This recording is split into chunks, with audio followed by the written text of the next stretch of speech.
You ever notice how the loudest people about wealth on social media usually aren't the ones who actually have it? Let's talk about it. Welcome back to GTWJ. Before we get into it, join our membership right now if you want to be part of the smartest, most fashion-conscious community on the internet. GTWJmag on Instagram. You already know. Now, there's this constant argument online about old money versus new money. People with no money sitting behind a screen debating whether someone's Birkin is new money tacky or old money chic. It's exhausting. And here's the reality nobody wants to say out loud. If you've built wealth, whether it's been passed down or you made it yourself, you're already ahead. Arguing about how someone else chooses to spend their money while you've got none of your own is embarrassing. And this obsession with old money aesthetics? Boring. Every TikTok girly throwing on a white linen skirt, a cashmere sweater over the shoulders, and a Chanel slingback thinking they're channeling the Rothschilds. When in reality, it looks forced. Fashion isn't meant to be cosplay. Real money doesn't announce itself like that. If it's not your natural style and you're only doing it to look like you belong at a yacht club you've never stepped foot in, it reads desperate. You'll never catch the genuinely wealthy needing to follow a money uniform. No rule book, no checklist, no trends. Because once you have real money, you dress according to what you like, where you're going, and what makes sense for your life. It's personal, not performance. That's why real money avoids certain luxury pieces the masses obsess over. The flashy monogram luggage, the over-branded sneakers, the bedazzled phone cases with brand initials. It screams, I just got money and I want you to know it. Meanwhile, the wealthy move quietly, low-key tailoring, subtle custom pieces, accessories with no logos but a history, understated watches. They don't need you to know the label, because the people that matter already do. And please, can we drop this tired narrative that old money dresses in this clean, neutral, coastal grandmother aesthetic 24/7. Go to any villa in Tuscany or estate in Provence and you'll see them in vintage Missoni, weathered jeans, 25-year-old Hermes scarves tied around their head, and no makeup.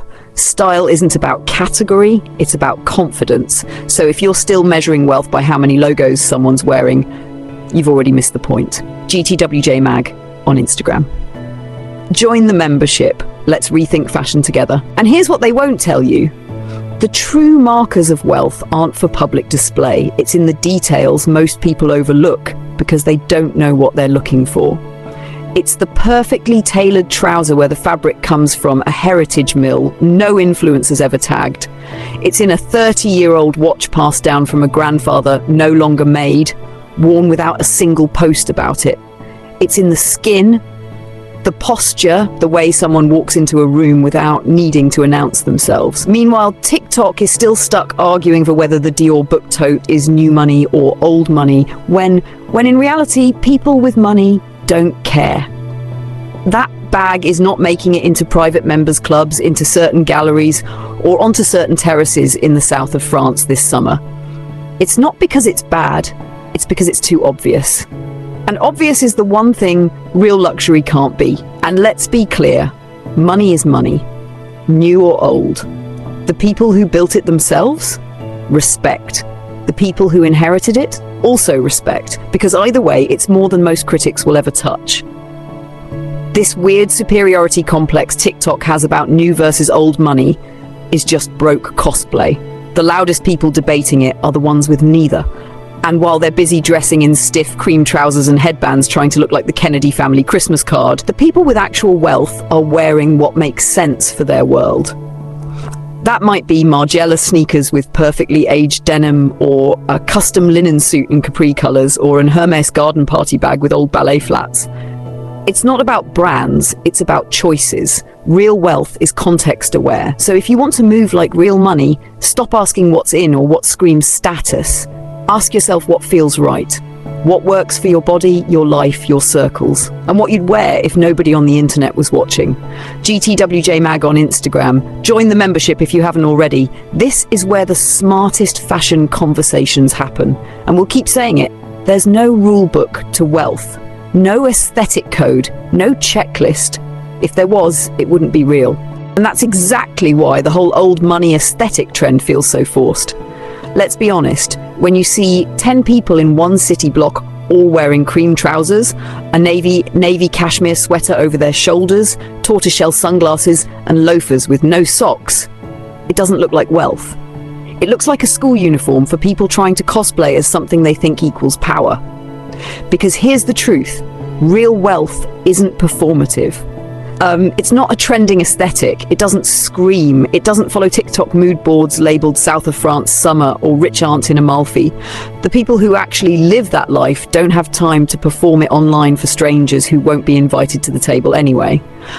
And let's talk about things rich people actually avoid, trend cycles that the internet clings to like gospel. Wealth moves quiet because wealth isn't trying to prove itself to strangers, and that's why all these rich versus poor debates on TikTok are honestly embarrassing.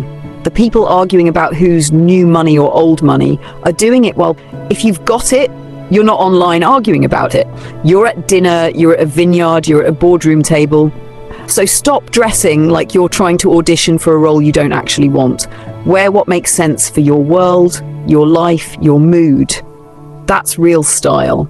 That's real wealth. Energy. Where fashion thinks deeper. Follow us on Instagram at GTWJmag, and don't forget to join our members club for the unfiltered conversations no one else in fashion is brave enough to have.